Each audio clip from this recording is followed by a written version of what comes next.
Hi, this is Phil, and I'm here to tell you all about the Capes and Lunatics Patreon. Don't miss out on our comic book creator interviews, including our monthly Chichester chats with comic book legend D.G. Chichester, superhero movie brackets in our search for the worst comic book movie of all time, and many, many more specials, all completely uncensored. Access starts for $3 a month, full video when you pledge $5 a month. Check out the link in our show notes or go to patreon.com/CapesandLunatics. Hope to see you there.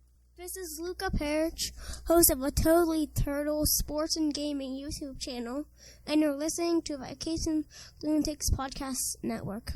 I'm here for Peter. Parker, maybe. Oh! Kids, we got so much. We got so much more than Peter Parker this week and this month. But welcome back to the Ultimate Spider-Cast. I am Phil. Joining me, as always, the ferocious, the ferocious, the deadly. And you know what you gotta do, because this is the Henchman episode. Oh, keep your pimpan strong. I was gonna say the Black Widow she mates and then she kills, but she's kind of giving up one of those. I'll leave you to decide which.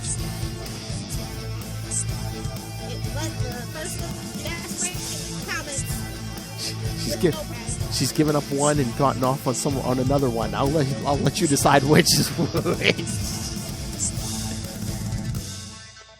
All right. I don't think my wrist is ready for that. Murder. Well, either way, I'll let you guys decide which. I wonder if my wrist is ready for that. All right, so to celebrate Ant-Man and the Wasp Quantumania, yes, all this month we'll be talking some. To celebrate Kang winning over Ant-Man and destroying the Marvel Universe once and for all. Oh, like Disney's. That's what you meant, though. Because Disney's gonna let that happen. I'm sorry. They kind of have to let the black man win. That's just how diversity and wokeness works. Well, I mean, yeah, he's gonna, well, it's... And Ant-Man, come on, be serious. Scott Lang? Oh, he's getting thrashed, buddy. Absolutely thrashed. Yes, but he's got two women. His woman and his daughter. White women's time is over, too. They're getting thrashed, too. Oh, my. I ain't gonna say which one of them like it, but, wow. I'll let you decide in the comments. All right, so yes, but this time we're going to be talking some old school Marvel team up 59 and 60, featuring Yellowjacket and the Wasp. Yes, Hank Pym and his Yellowjacket. Bro, this team up is insane because yes, clear them out and burn. Yeah. With Archie Goodwin as editor, so this is gonna be good. And it comes like a decade later, but yes, Yellowjacket is the suit he wears in that infamous, keep your pimpan strong moment, so. Yes, sir. All right, so shall we jump into it? Let's go. And then after that, we'll give you your dark web update. Okay. Well, there was more than dark web out this week. All right. All right, so yes, Marvel team up 59. From, I swear, 77? July 1977. Good. Before all of our times. Some say Spidey will die by fire. Some say by ice. All right, kids. Writer Chris Claremont. Penciler John Byrne. Only penciler. Byrne. Inker and colorist. He let someone else do something. Dave Hunt. It was a busy time for Byrne. Letterers Gaspar Saladino and Bruce Patterson, and editor Archie Goodwin. Shout out to the cover by Dave Cockrum. I think so. Let me see. Dave Cockrum, Mike Esposito, and Danny Crespi. Yes.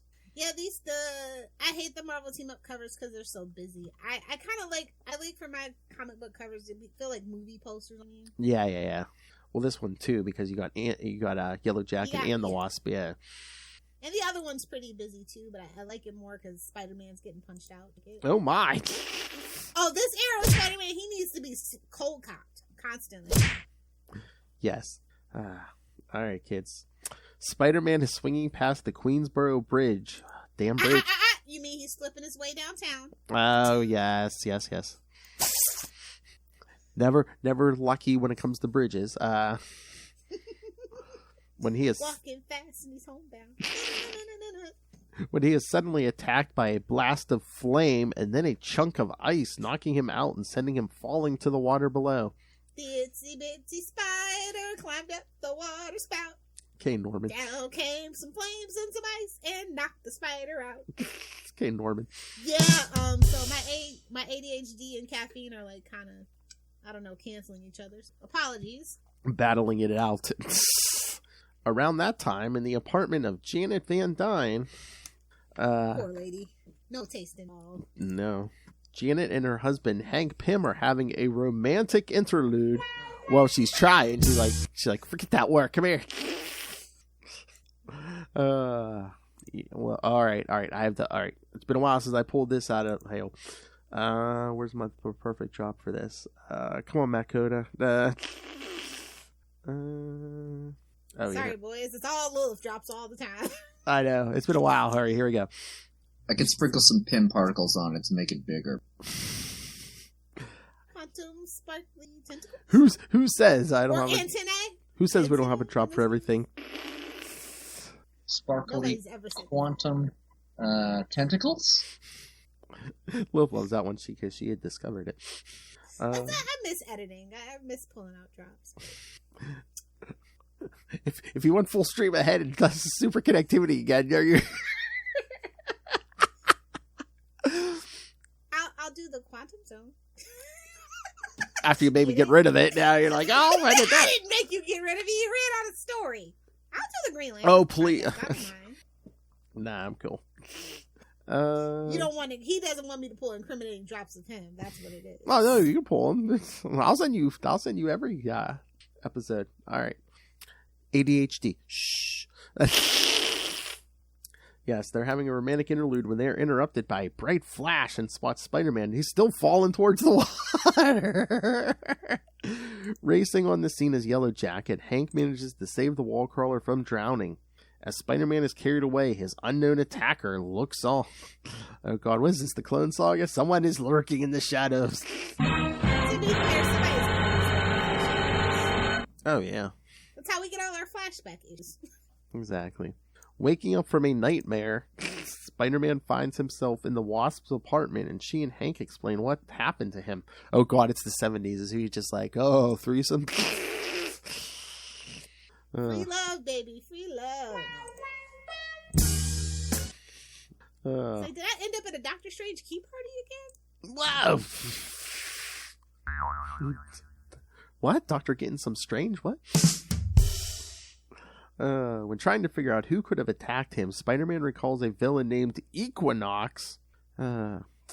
Chevy would like to have a word. We're digging into the archives for that one, yeah? Chevy would like to have a word with you. This came first for sure. Hail!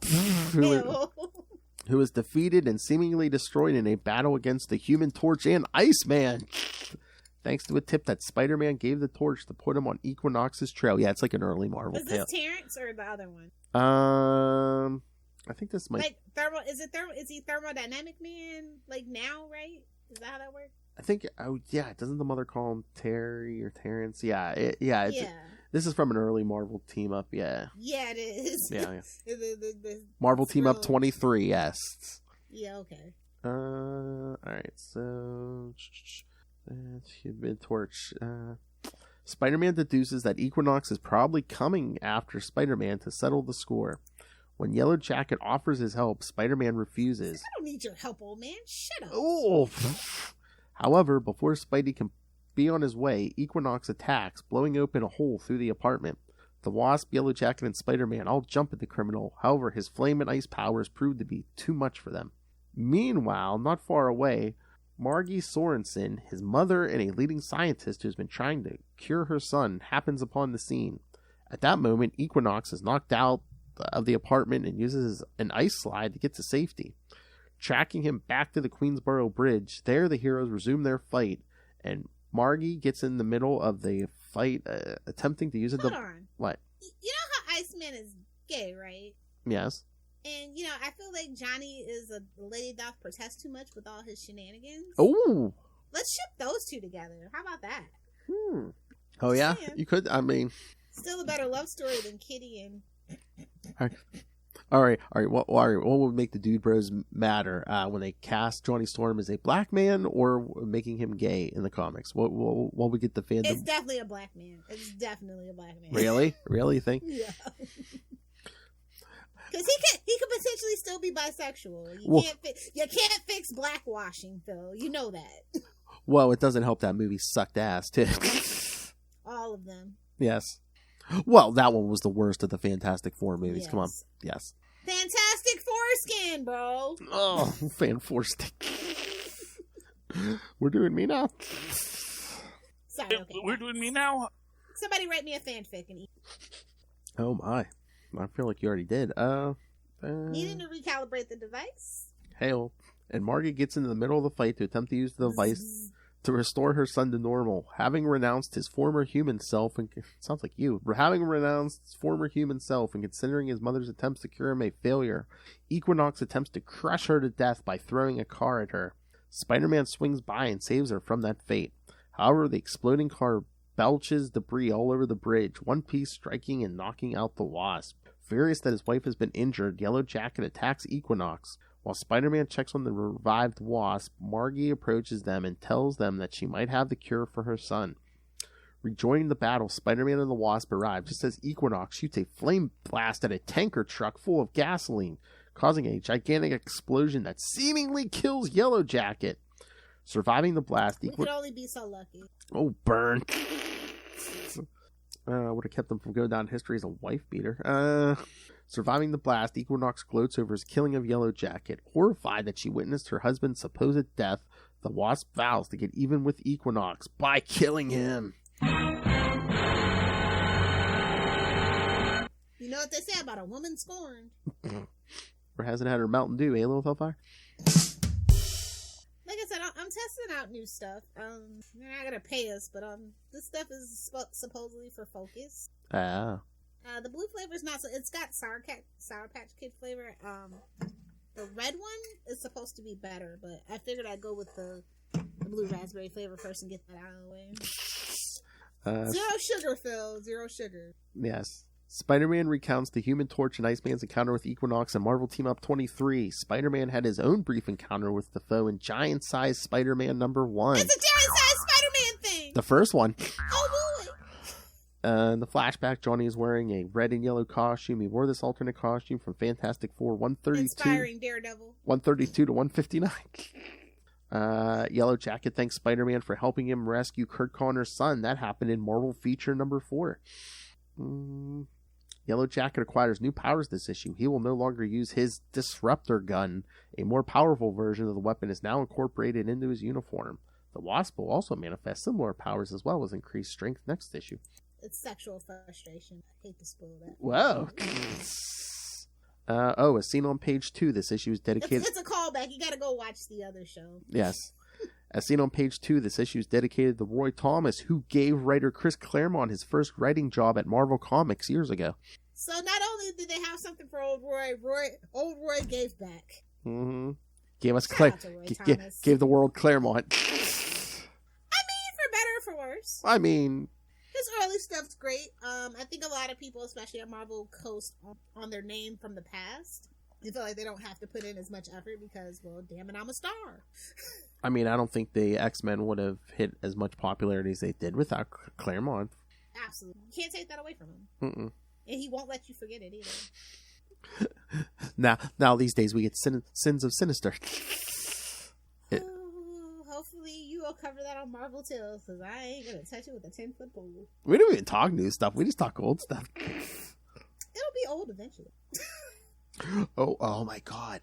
Can you imagine once the Krakoa era is over, and you know it's going to be over, kids, if we tried to cover that in 1 hour, just from House of X to the end of the whole damn thing? You'd have to talk like that guy from that commercial from like the 80s. Oh, so, do it in an hour song. Rest in peace. We didn't start the fire. Oh Lord. Oh my God, Captain Krakoa, Exterminator. That's like a 3 episode arc right there. Because you have to stop like every time. I can't believe how fucking stupid this is. Hellfire Gala. 1, 2, and 3 because they needed variant covers.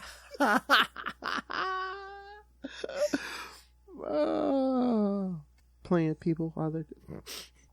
All right, so thoughts on this first one, Lilith?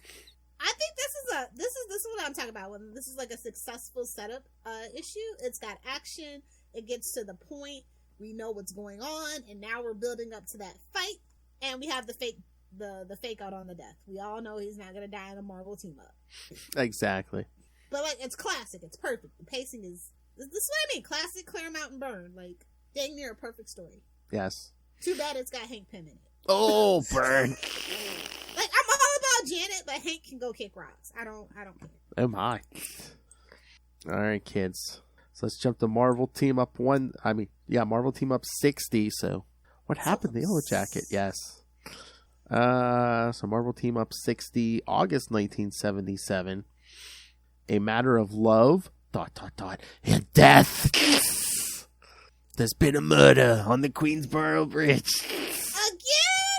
If I had a nickel for every time that happened. Oh my. But just about the same team, except this time colorist Dawn Warfield, but everyone else is the same. Oh, cover by Al Milne. Oh yes. I wonder why it looked a little different. Yeah, Got a little booty shot, you know? Yeah, both characters. Yeah, Spider-Man and the Wasp. Fair game is fair game. Exactly. See that cover is a little less busy. Yeah, because Yellowjacket's not on it. Yeah. All right. Equinox is on a rampage on the Queensboro Bridge, and during the course of his battle against Spider-Man, the Wasp, and Yellowjacket, Equinox had seemingly slain Yellowjacket by exploding a tanker truck full of gasoline. Jean DeWolf and Raphael Scarf have arrived on the scene. Hey, Jean DeWolf! Oh my! When are you gonna die? Oh no, a woman in a Spider-Man comic. Yes, I'm sure he'll fare well in the future. Scroll way down, kids. Super weighted. Have arrived on the scene to close off the destruction on the bridge. Furious that her husband was seemingly murdered by the villain, the Wasp jumps over the police barricade and attacks Equinox up front. However, the villain is too powerful for her to face on her own, and she is rescued from harm by Spider-Man. Spider-Man and the Wasp decide to question Margie Sorensen, Equinox's mother, to see what they can learn from her. The Wasp is furious when she tries to explain to them that Equinox's rampage is not his fault, prompting Spider-Man to cut in and stop a potential fight.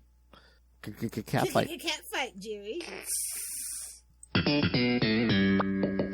When Wasp questions Spider-Man on what he knows about losing someone he loves, he's forced to remember the death of Gwen Stacy.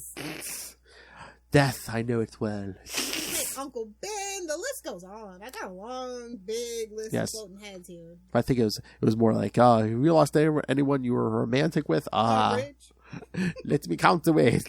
Oh, that's right. Oh, if Hank hadn't come back, maybe these two would have hooked up. Because yes, I lost a lover on a bridge. Me too. I mean, she does have the hair color for it. Kind of. The Wasp. Are you falling for me, Spider-Man? Well, it's a bridge. It's the place for it. He's like, we're both insect themed. Is she going to rub his antennae? His mandibles? Definitely the mandibles. Hey-oh. All right. right. I only have eyes for you, all 8. Oh my. But yes, he's forced to remember the death of Gwen Stacy. The situation is broken up when Equinox resumes his attack on them. Hey, I'm over here. And Margie attempts break it up. And Margie attempts to use her device to cure her son, but it doesn't work. Needing to recalibrate the device. Oh god. Do you know why it doesn't work? Why? Because she's a lady, and lady scientists are stupid. It's the 70s Marvel. I'm sorry. That's the only thing I can assume. Oh, that's true. It's 70s Marvel. Not only is it a female scientist, it's a female scientist of color, Lilith Hellfire. I wasn't going to bring it up, but since you brought it up. Claremont. Oh, my. That's why he doesn't let Storm be the leader too often. I'm sensing a theme here. Or takes her powers from her. Questionably on top of that. Yeah. Oh my. This future blog may be expanding. Creators who seemingly have problems with women. Frank Miller, Kevin Smith, Chris Claremont. Basically just open up any like comic book ever until like 2004. Until some women actually got into business. The closest place they can go into is the Baxter Building, which Wasp has access to thanks to her Avengers affiliation. Along the way... I wouldn't brag about that. Why, just because everyone's an Avenger? Along the... Hawkeye's an Avenger, babes. Come on. I know, I was thinking about... Sorry. What? We don't talk... I mean, I've been a long-time Hawkeye fan. I can talk smack about Hawkeye, but seeing as how Jeremy Renner is in the situation he's in, we're not going to badmouth Hawkeye. Prayers up for Jeremy Renner. Not that he was ever coming back to the MCU, but... I don't know, it's just... nice. In the comics, it's been a long time since Hawkeye's been on the roster of like the main Avengers team. Yeah. Margie explains the origins of how her son gained his current superhuman abilities. She explains that she was married to a successful scientist. Her husband was a successful scientist named David Sorensen, and they had a son named Terry. Unfortunately, David proved to be an abusive husband, prompting Margie to take her son and leave him. As all successful male scientists are. Oh, terrible husbands. Setting the groundwork for Hank Pym. David would consume himself with work and begin heavily drinking. One night, while coming to pick up Terry, there was a powerful explosion in the house. With his father trapped inside, Terry ran in to try and save him. However, it was too late and there was an explosion. While David died instantly, Terry was mutated into his Equinox form. Terry and Margie spent months working together to try and find a cure, stealing what they needed to try and accomplish this task. However, Equinox... What is this, DC's Gotham? However, Equinox eventually grew to resent Margie and ultimately became mentally unstable and broke out on his own. Yeah, it is Gotham. Arriving at the Baxter Building, the trio is granted access thanks to the Wasp's Avengers Priority ID card. Priority ID, okay, sister. American Express, which disables the building's defenses. Meanwhile, Visa, it's everywhere you want to be, Phil. Whoa! Oh, now these commercials. Here we come, Salty.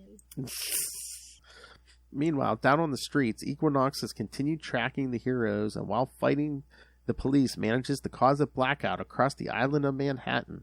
This power surge causes the security systems in the Baxter Building to activate, and Spider-Man and Margie find themselves trapped in a room. Yes, in a room, not in a world. Proud member of the collective. The Wasp I was pretty sure because they had knees. No. You know how duck penises work, right?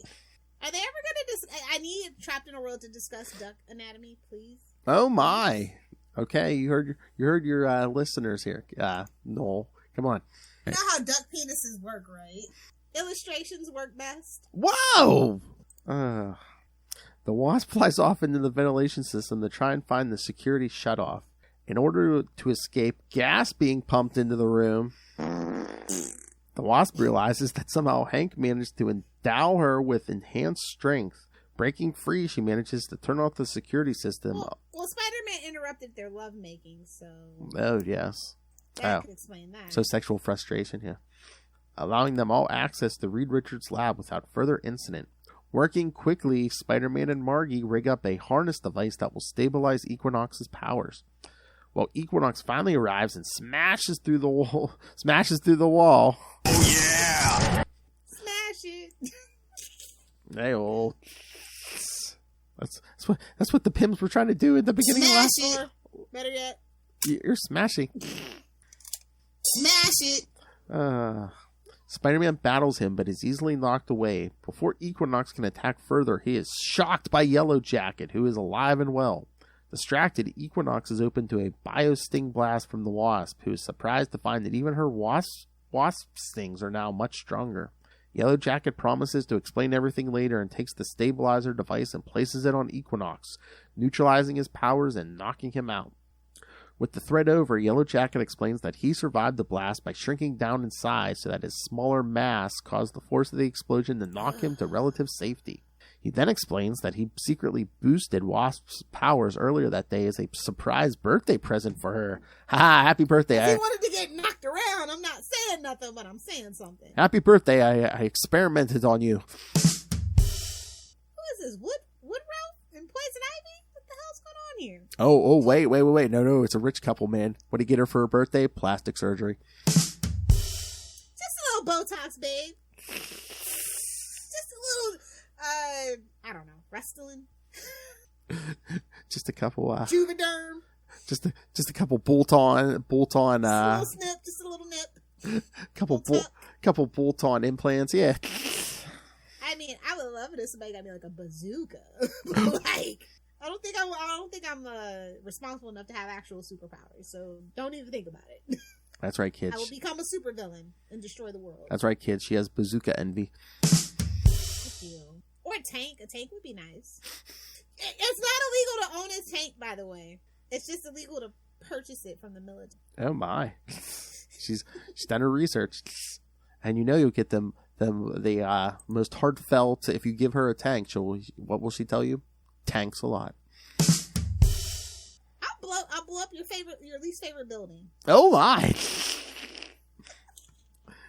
They were intended to be activated by an injection of artificial adrenaline. Yeah, okay, artificial adrenaline. Adrenaline. More like testosterone. However, More like stem cells without the stem. Whoa! The adrenal rush she got from witnessing Hank die seemed to have triggered them before he could surprise her.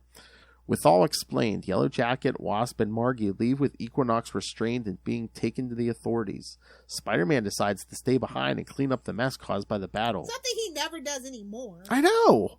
Completely unaware of a strange and ancient carved wand that is slowly glowing beneath the wreckage. A wand, you say?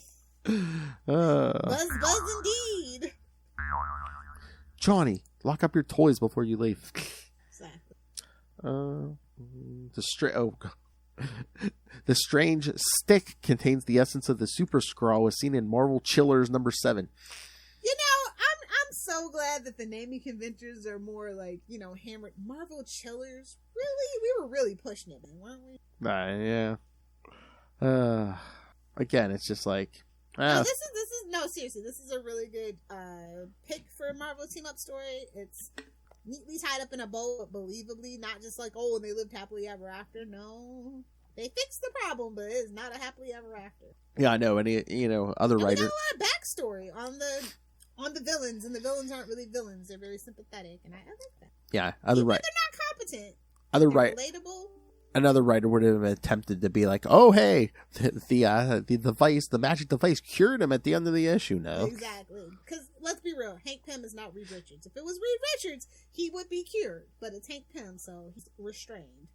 And again, Claremont's probably like, "Haha, I can use him in another story later on." Exactly. I always gotta think about the big picture, Phil. Mm-hmm. Mm-hmm. Oh yeah, lots of those old time writers are like, "Yeah, throw it in the river. It'll count. I'll use it later."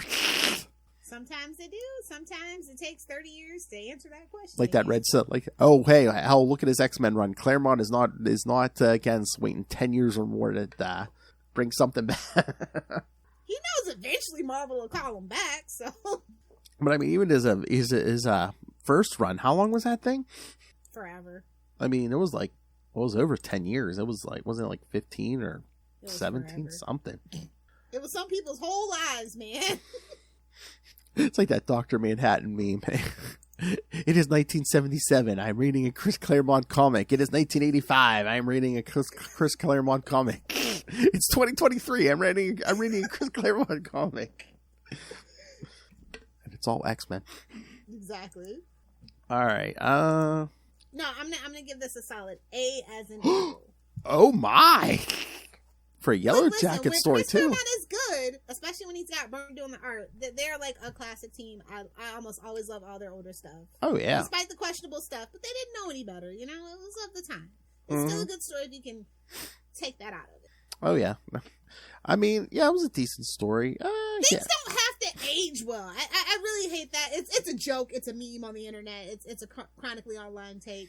Things don't have to age well. It was written when it was written. Exactly. Some things are classic and relatable and translate to any time and place. Other things are a product of its time, and you just need to read it with those kind of eyes. And again, it's a Marvel Tales. You're not going to be like, of little consequence. Yes. Yeah, you're not going to be major continuity shaking stories. Yeah. Exactly. But no, it was good. But I'm surprised you gave it an A. Yellowjacket story. Oh my.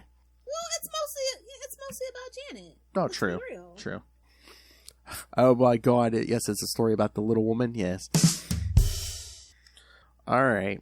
Little woman with big wings. Wings. Look at the wings on that broad. All right. Not to bring down this good time, but do you want to talk some new books? Sure.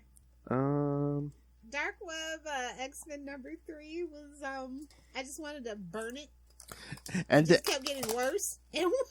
And it's this Jerry Dugan just pointing out the flaw of Dark Web. It's like, yeah, if you just give it, he's like, I didn't really want to write this, so it's like if you just give the clone their memory back, we could avoided this whole thing. Like it didn't work for Madeline prior. So, I mean, Madeline seems, once she gets those memories of her baby, she seems fine. I'm like, why can't? Oh, of course. How sexist. Why can't Peter just give Ben his memories back? Well, Peter is in his I'm a a-hole era, so. Oh yes, the one he's been in since what, 1962? No. I know. Since at least 2012. Brand new day. Yeah, 2012. No, that was like 2008, dear. No, for me, 2012. Like, okay. Brand new day was clearly executives dipping and dabbling and don't know what's happening. They didn't read the room on that. It's damn. But 2012, he's firmly been in his I'm an a-hole, I'm going to do what I want, I'm going to listen to no one era. That's how the writers have been writing them. Some of it's good, some of it's bad, but here we are. Or did they take the wrong lessons from Superior Spider-Man? We're like, hey, when Peter comes back, he can be exactly prick too. I mean, maybe they'll address it like, hey, it's a little, remnant essence, as it were. Oh my. He's gonna need a total detox and cleanse. But no, I mean, I'm gonna tell you, I love the art. The cover is stunning. Yes. I do kind of like the take on it. Because Scott is just he is an F-boy, if there ever was an F-boy to ever have F-boyed in this world. So, I don't know. It's not a nice story. No, yeah, it's basically, Madeline. But it's paying tribute to, like, that specific time in history, and it kind of, like, delves into, like, the pain and the scars that whole situation caused, which I don't think they spend a lot of time reflecting on it, especially with Scott. Scott does this is why I hate Scott, because he gets the short end of the stick. He has so much trauma that they never freaking address. He's basically a child soldier. His dad freaking kicked him out of a plane and activated his powers, and he couldn't turn them off. Exactly. And they call him Cyclops. Like, that's so rude. Why don't we call Professor X Wheels? I totally don't understand that logic. Or Wolverine Claws, His code name sounds like a nickname for penis. Come on. Red Eye. Wow. Wow. I don't know. I'm just saying, like, he should be such a sympathetic character. He should be one of my favorites. But the way that he's written and they don't address the trauma, it annoys the absolute poo out of me. Well, just the way they've written him over the years. I mean. And then he literally doesn't realize that he's married his wife's clone. Somebody looks exactly. But then once the gene comes back, he like leaves his wife, and exactly. Because even in this is what they're talking about. They're like, yeah, Scott's not a good guy. Because even like in this issue, Madeline says, I gave birth on the kitchen floor by myself. He's like, you're not the real thing. Sorry, babe. Gotta go. Like I said, they make him seem like a complete and total F-boy, and there's no redemption for Scott in my personal eyes. Like, I hate that character. Always will, never understood why he was the leader. Well, I do get why he's the leader. It's because he's the most easily manipulated by Professor X. He does exactly what Professor X wants at all times. That's why he's the leader. It's kind of like how, number one in Umbrella Academy, because he's very unquestioning. He does whatever the person in charge wants. I get that, but at the same time, that's terrible. He has no initiative. Did you read Immortal? He doesn't. Things just happen to Scott. Oh, I mean, did you read Immortal X-Men 10 this week? Xavier. Here's a secret. There will be no nuclear war. Well, it's about damn time. Because I brain-deafed all the world leaders. Well, no, it's about, he's always been the villain. Like, when you start reading it and stop looking through, like, a child's eyes and really realizing as an adult if this was, like, real-world implications, he's always been the villain. They literally are child soldiers. Oh, yeah. He just collects them from around the world and under the guise of I'm giving your children an education. How do you explain when a kid dies in battle? Like, here's your kid's dead body back. This guy used to be my best friend, pissed me off, so now I send children to punch him in the face. Exactly, because I can't. And my stepbrother, they punch him in the face too. Well, they try. They never really eat with Juggernaut, but Gotta rip that. they're an annoyance. Gotta rip that damn helmet off. Yeah, I mean, I kind of like the take on it, but it's still just like a terrible story. I did not need to be this story like lives in my head rent free. I did not need to be reminded of it, but I think some people did. Yeah, I guess. yeah, I guess. So, yeah. But I'll give it a B plus. Yeah, I mean, when you take, I can take my hate of Scott away and see the story that he was trying to tell. Sure. Exactly. Yeah. Now, if only we could fix Ben Reilly this easily. Oh, baby, we got a lot of work to do. I feel so bad. I feel so bad for Ben Reilly. I do. It's like, why? It's really the travesty of the Spider Universe, honestly. Why? We have all these cool peripheral Spider characters, but his literal clone gets done the dirtiest. It does not make sense to me. And again, why do I feel like they're just going to punish him more at the end of this? So Peter's going to be like, okay, They're like, sorry, Ben Reilly fans, we never really liked you. You're annoying. I'm only going to give you some of the memories back, all the painful ones. Uncle Ben, Gwen. No good memory. Yeah, and that'll make him even more of a villain. Yeah, honestly. I know. Which, I mean, I don't know. Like, everybody loves the Mirror Universe episodes, right? Yeah. So maybe that's what they're... I don't know why they won't just apologize to Ben Reilly fans. They just keep digging themselves in a deeper hole. I don't understand it. It is so perplexing. It was so easy right there to let him go off and be like a West Coast guy. To give him the Venom treatment. It was so easy to do it. And even hell, let him stay with Madeline for all I give a crap. She's a redhead. No matter. Starts with an M. Like, come on. That's literally perfect. And then you can have your fun little X-Men tie-ins. Like, they totally... They dropped the ball on the whole Ben thing. It's dumb. It's dumb. I'm sorry. There's no other way to put it. But again, yes, but he already has a girlfriend. Hallows Eve. I said what I said. I said what I said. Oh my. That is the worst character development I've ever seen. Mm-hmm. So uninspiring, so unoriginal. He deserves better. Like I said, he deserves Madeline. She's super powerful, cool as hell, like, and a redhead. Oh my. Oh my god. Oh my god. We're gonna do a an arranged marriage, so we have that forever tie between the Spider-Man and X-Men franchises. It's right there! Take it!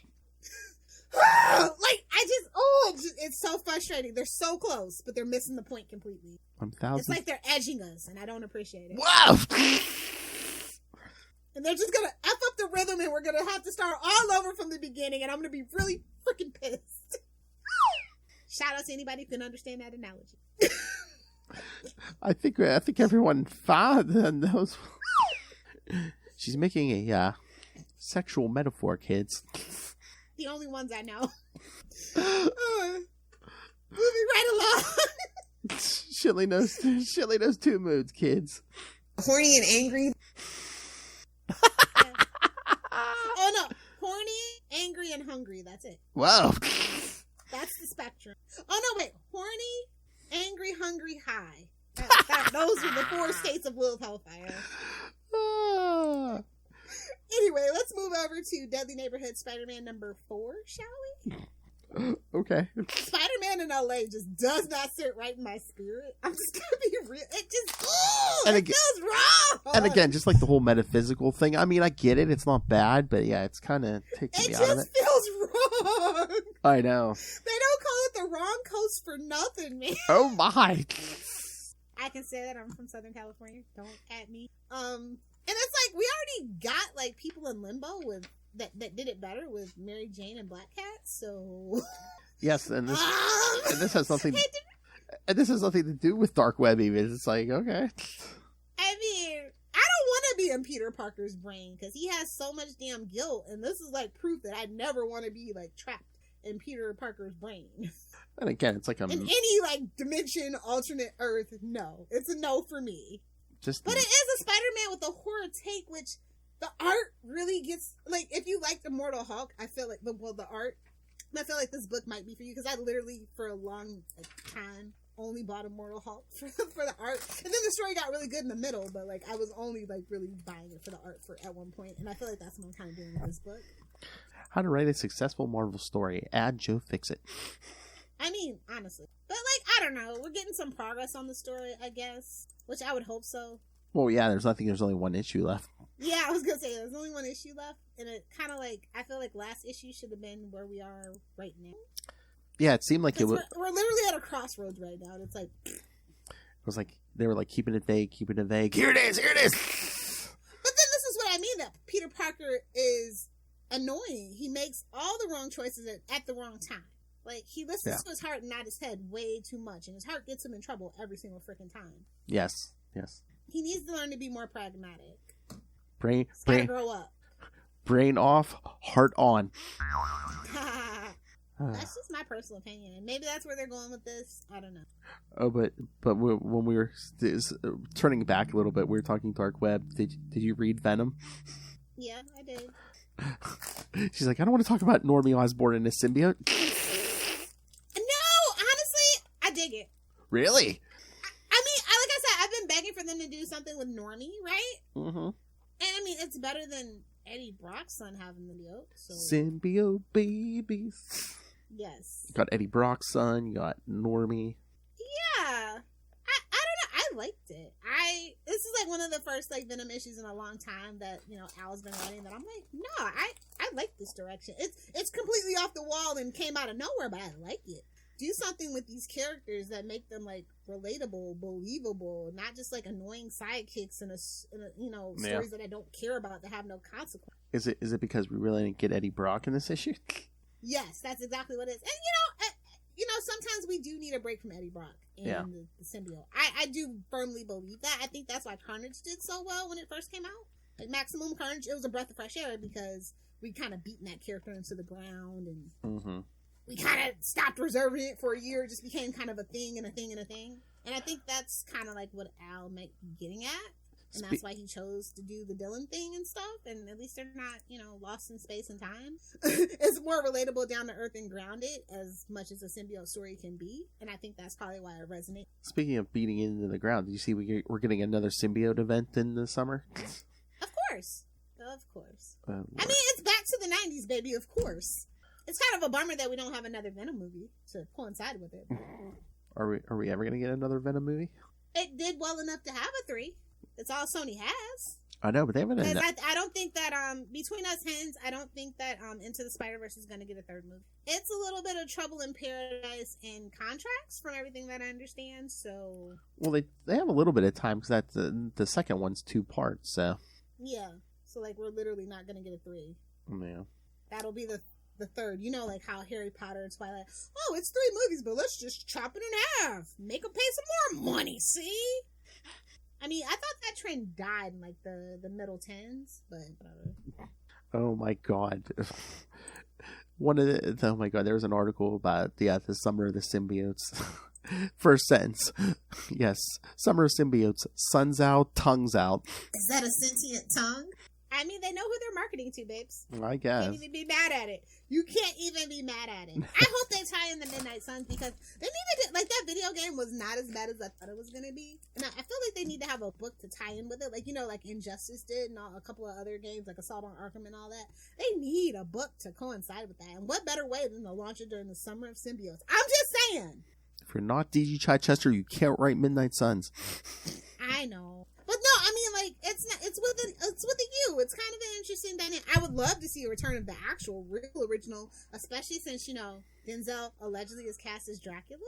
And maybe they'll make Dracula look like Denzel, like they did Beyond. Oh, my. And I would love to see Blade have a Mahershala Ali resemblance. That would be great. You know, there's interest, especially since today, I think it's today, they announced, you know how they've been doing all those miniseries about 90s stuff at Marvel? I guess they're doing a Danny Ketch Ghost Rider miniseries. Oh, that's cool. Mm-hmm. Yeah, I think it's like by April or May. Yeah. Oh, I did see that. You're right. Yeah. Yep. And I think they even got Howard Mackey to write it. Really? I think they said Howard Mackey was coming back to write it. Now that would be interesting. Mm-hmm. Yeah, like, I just want to see, like, I don't like Doctor Strange's, like, side of, like, the mysticism. I like the horror and the, like, you know, creepiness that, you know, Blade and all that brings. Like, I don't know, Doctor Strange's magic is just too pretentious. Like, I don't enjoy it. It's too scientific. It's not fun. Uh-oh. The Southern Hemisphere is awake. Hey-oh. Hey-oh. Hey, Ray. Yeah, that's just my personal thoughts on it, I guess. Yeah, we need to do an episode with Ray, Salty, and Petty, and Sunshine. Exactly. Did you not dark web related, but since the Wasp #1 was out as well. Oh, you know what? I have it. I have not read it yet, but yes, it is It's sitting Al in there. Ewing. I did not know when I picked that up. I was just like, oh, this is a pleasant surprise. Yeah, because he did one. He did an Ant-Man one last year. Yeah. Yeah, that's what I was figuring. Yeah. Yes, I did buy it, but I have not read it yet. So, but yeah, I'm looking forward to it. That's like the next thing on my pile. I guess it's celebrating 60 years of the Wasp, and we have a couple of 60th anniversaries this year. I have to get my Marvel calendar out, but this was the one I was looking forward to for sure. Oh yeah, because like last year, this year. They're really. It was really a good emphasis on her being a founding Avenger, not just a secretary. I'm glad that they kind of fixed that. Oh, it just hit me. You know, while we're doing Daredevil, I think Daredevil's anniversary is next year. That's why. It is. That's why the show's coming out next year. Yeah. How much you want to bet? Yep. Oh god. Yeah. Gotta go pick. Yeah. Oh yeah. Well, they did all the Ant-Men. They did like a time travel thing with all the Ant-Men. I'm like, babes, you're not Spider-Man. It just don't hit the same. Eric O'Grady. I'm like, Eric O'Grady is like, he's basically the Alan Scott. oh. Come on. It's true. Although I think Alan Scott has more fans than Eric, but that's none of my business. Daredevil heads into production February. Can't wait. Actually, they started principal photography this month. Ooh. Yeah. So it's pretty cool. They said it's going to pretty much take the whole year because they're doing 18 episodes. Oh, yeah. So stay tuned. Which we'll see how it goes because stay that's tuned. the first time they've done that. Yeah. Stay tuned for updates, kids, on DW Know. The Daredevil Podcast. The Daredevil Podcast. You want to fight about it, man, without fear? Let's fight about it. I'm kidding. Oh, my. We love him. Yes. Oh, did you read Spider-Man The Lost Hunt #3? No. You can tell me about it, though. It's good. It's J.M. DeMatteis. I know. I just haven't had time. I mean, we started at 5, though. I know. You know it, baby. Thank you, Ray. Well, no, again, it's like that time when Peter and Mary Jane were in Portland during the Clone Saga, and they find. I love J.M. DeMatteis always tying up those little continuity things from 30 years ago. It must have just really bugged him. He's like, can I fix that? Can you pay me to fix that? That guy that was working, Krager guy that was working with Craven's son, who swore revenge and we never saw him again, and they brought him back. But no, I mean, it's interesting. Again, it's always great writing by J.M. DeMatteis, and it's a I'm going to tell you, powerless. I read Peter Parker and Miles Morales' Spider-Man Double Trouble #3 instead of that, and I don't regret it because it's so cute. But oh, really? I am going to get around to reading it. Yes. Again, it's DeMatteis. It's worth it. It's a powerless Peter Parker, Lilith Hellfire. Is it psychosomatic? No. No, it's like when they moved to Portland, there was like one last thing. Oh, okay. Yeah, he lost his powers temporarily. Yeah. Okay, yeah. Like I said, I'm definitely gonna get around to reading, but I'm like obsessed with Double Trouble because it's so cute. It's an all ages book, and this is what I really wished for Miles if they were gonna like make Peter and Miles in the same universe. At least like have them acknowledge each other. Like I feel like the stuff that they did in Beyond with him and Ben was so weird and gross. Yeah. So like yeah, this is my little Peter Parker and Miles. It's not canon or anything, but like this is my head canon. I think I told you last week. It's so weird to me that Miles Morales isn't in Dark Web. He's got his own troubles. I mean, Miss Marvel is in Dark Web. Powerless Peter Parker picked a pack of pickled peppers. Pickled something. Wow. Yeah, I mean, the Spider books were pretty good this week, so that's always nice. Mm-hmm. Oh yeah. Because it was a little rough the last time we talked about them. I really didn't like too many of them, but I pretty much liked all of them that came out. I like when that happens. I mean, when you're a fan, it's fair to be critical, but I don't like to be a negative Nancy all the time. So things are definitely picking up on the story front, but Dark Web is kind of like halting some of that, unfortunately. Yeah, I think they said eventually, sometime in the next few months here, we're going to finally find out what Peter did. At that point, will we care? It's like, he didn't put the toilet seat down. Oh! He put the toilet paper the wrong way. Oh! Is there a right way? I was going to say, Ray, in the Southern... Over. What? Comment. Leave a Over? comment. I'm not going to get into that. I was going to say... I'm not going to get into that discussion. I was going to say, do we do it differently in the Southern Hemisphere, Ray? Do you roll the toilet paper the other way? If you're left-handed or right-handed is what makes the difference. Oh. Yeah, I'm pretty sure that's what causes people to do underthings. So do you use your left hand or your right hand, Love Hellfire? I use both. I use toilet paper, so you're ew. You just wash. Oh! Gotta make sure all the corn's digested, you know? Wow! It's a joke. Actually, you should use a bidet if you're fancy. If you really want a clean butt, use a bidet. Oh, thank you, Ray. No, we're talking about Are you a lefty? We're talking about wiping, Ray. Same difference. For men, it's just kind of back and forth, up and down. Wow. Oh yeah, that's right. Women have to wipe front to back. Yes.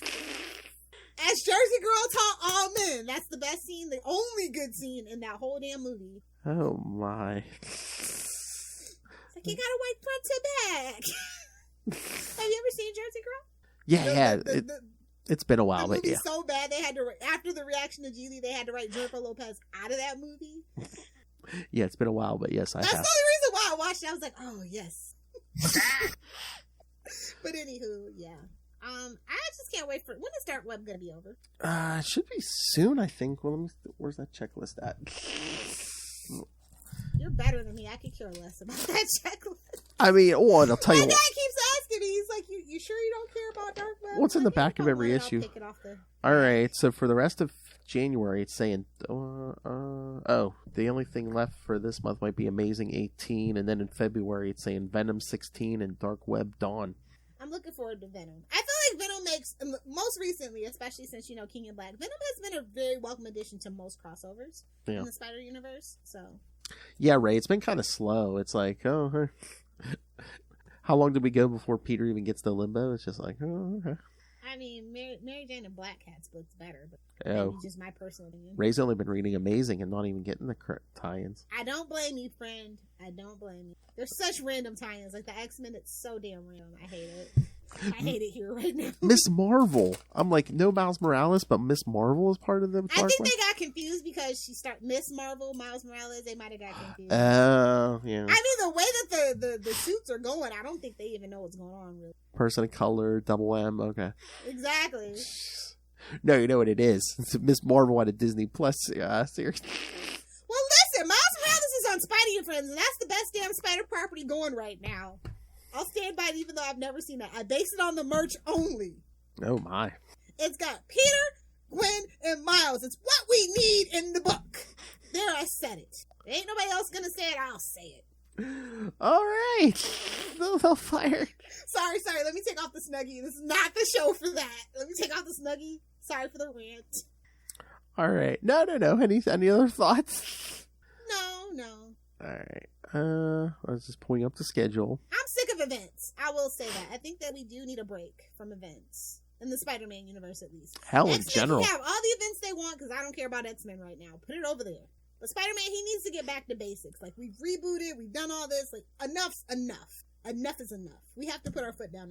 We need a break. Stop making Spider-Man the cash grab. He's gonna sell books regardless. Yes. We don't need crossovers. We don't need events right now. Exactly. All right. So next time we're gonna keep the train rolling. All right. We're not gonna keep the Pimp hand strong, unfortunately. No. Let me. I did find another Hank Pym issue. There we will get one Scott Lang and one Hank Pym next time. All right. So next time we're gonna do Marvel Team Up 103 with Scott Lang at Ant-Man, I believe. That might be the Taskmaster one, so that might be fun. All right. And Web of Spider-Man 46 with Hank Pym from West Coast Avengers era. Red jumpsuit Pym. Yes. Excellent choice, my friend. Perfect. I just remembered that. I was like, oh yes, I must add that in. Sounds like a exciting time to be a pimp. I said Pym. Oh, exciting! Oh, that's instead of keep your pimp hand strong. Oh, we should have did the show. Exciting time to be a pimp. Alex Sylvia. Exciting times to be a pimp. Oh yes, yes, Ray. So send your thoughts when you get time. I know you got to dodge the drop beers. We appreciate it. The hard master. Yes, the hard mastering. The hard master. It's a lot of meat. All right, kids. So yes, so send us your thoughts. Yes, more next time. Well, it shrinks and it grows. So I was in the pool. All right, kids. So yes. Send us your thoughts on, the upcoming Marvel Team Up 103 or Web of Spider-Man 46, or send us your thoughts on these Marvel Team Ups we covered tonight. I don't mind going back and saying, hey, guess what Ray thought last week's show? So send us your... All feedback is appreciated from Ray and otherwise. Oh, and Ray, if you have a topic you would like to discuss with us on Salty and Petty, since you are a Patreon member. The Patreon Elite! Get it right, Phil. Okay. Yes, the Patreon Elites. Yes. So send us some suggestions, Ray, because we already got Justin kind of penciled in. So, and we have ideas for that Russell.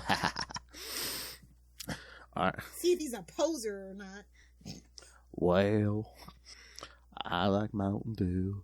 All right, kids. So send my horrible Russell impression. Email us, CapesandLunatics@gmail.com, or call the voicemail. You saw it here, kids. Hold them to it.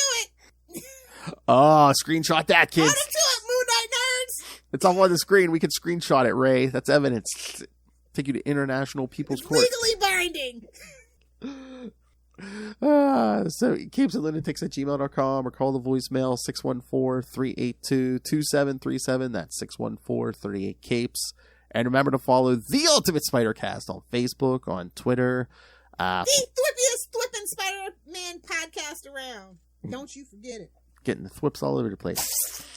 Follow Capes and Lunatics on Instagram, Capes and Lunatics Podcast Network on Hive, the YouTube channel. Once again, thank you, children, for getting us to 269 and beyond. Now, Lilith demands you get us to 369 and beyond.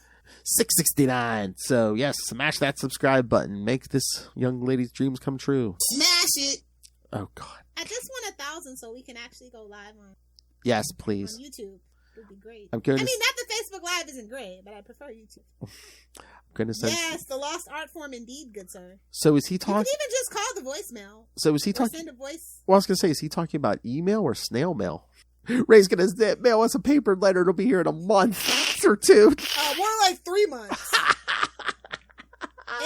It's got to go from Australia to Indonesia to the European hub, and then I think it actually comes to Canada, and then it goes. Yeah, Yes. I order a lot of things from the UK and Australia online on eBay. Snail mail. Yes, I'm going to open it. Yes, kids, I'm going to get Ray's letter next time and read it to you, telling you. 2024. No, next week we'll have a letter from Ray. Yes, I'm loving summer of '69. That would be so funny. It's like Australia's the Internet Explorer of the world. Phil, let me know what you'll be covering in 3 months, and I'll send the letter. Serious? Okay. You know he's got it plotted out. He knows you do, so. Mm-hmm. Oh my God, until we changed course or something. Ray commented on what we were going to cover. Okay. You know I will, Ray. All right, so yes, also, again, be like this madman in the chat room and join our Patreon. Because once again, help us keep this thing funded. $3 to $5 gets you early access to creator interviews, including the monthly Chichester chats. I got the good mic out for you guys. And again, all the old content is up there. Movie reviews, old Star Trek episodes. And of course, new stuff coming in 2023. Patron suggestions, one-offs. Lilith, Hellfire, and I for January are going to do this, that, or the other. This, that, or the third, Phil! Wow. It's important. The third is important. Trust me. That's right. It's going to be airtight. All right. Spit roasted. Oh, my. Oh, that's perfect. That actually goes perfect with what we just said. Whoa. That's why you gotta watch the YouTube, kids. That's why you must subscribe to the Patreon. That too. Oh my God, Lilith, we mentioned a threesome and he's in. Damn drop there. Alright, so yes, join the Patreon and pick yourself up some Capes and Lunatics and Capes and Lunatics Sidekicks merch. Ah, yes. My precious. Yes, still safe and sound. If you know, you know. Oh my. Oh my God, she's in Florida. That's all her prescription medication. Exactly. Oh my. Nobody will ever look here. Yeah, why would anyone look for chaos in a Capes and Lunatics cup? Find it all at Linktree, linktr.ee/Capes and Lunatics.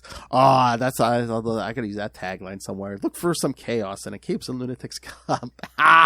Here's a commercial. I need that on a shirt, actually, please. Nice. Hey, oh. Can I get some Capes and Lunatics? Oh, just for you, Ray. Do you want her logo? I smell a birthday present. Do you want the logo? Do you want a Charlie Esser picture? What do you want on the Mondays, kid?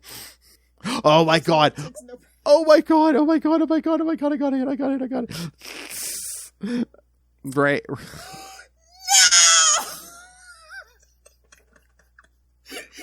I don't know what would be worse. I don't want the back. You can have that. How about this, Ray? For your birthday, you get a pair of underwear with your own face on it, with you saying, It's a lot of meat. No, out of the pouch. "Oh yes, Use your head, Phil. Or how about It's fine having a sausage fest. no. Ray on the front. Ray on the No, weenie soap. Listen to Salty and Petty episode 5. Do not spoil that, Lilith. Yes, Salty and Petty episode 5 for the weenie soap joke, kids. Oh my god, you do not want to miss that. No. Ray on the front of the underwear going, Gobble, gobble. Yes, that's the one. A big unit. The big bazooka. Or the hard Whoa, master. that's pretty damn big. We got plenty to choose from. Whoa, that's pretty damn big. Oh my god. Justin just fell out of the shit. I am dead serious. I hope you're okay, Justin. Justin, if you're listening to the podcast, you know exactly what Ray just suggested. Spread it. Spread them out. Oh my god. Oh my god, no. Yes, Ray. Choke that chicken. That's for your alone time. All right, I'll take it. Your balls haven't even we dropped should yet. go. Your balls haven't even dropped yet. Lilith, do you want to tell the kids where they can find you? If you want to trade dick jokes on the interwebs, find me on TikTok at LilHellfire69, but you do have to hit that follow button because my content is for friends and followers only. Get your underwear that says, Lubricated eels are the best. I wonder if my wrist is ready for that. You know what mine would say? Is that a sentient tongue? oh, Is that a sentient tongue? another Justin favorite. Oh, I thought you were going to say, Somebody's muffin's getting buttered. That ain't my business. Perfect. It's all rape and murder, I'll tell you that. so much Lilith Hellfire merch. More like child abandonment. You know? Wow! So much Lilith Hellfire merchandise, so little time. All right, come back for a couple more small tales next week, kids. Marvel Team Up 103 and Web of Spider-Man 46 with Alex Samueluk. And then tune back in 3 months to hear what Ray thinks. But until then, swing on back.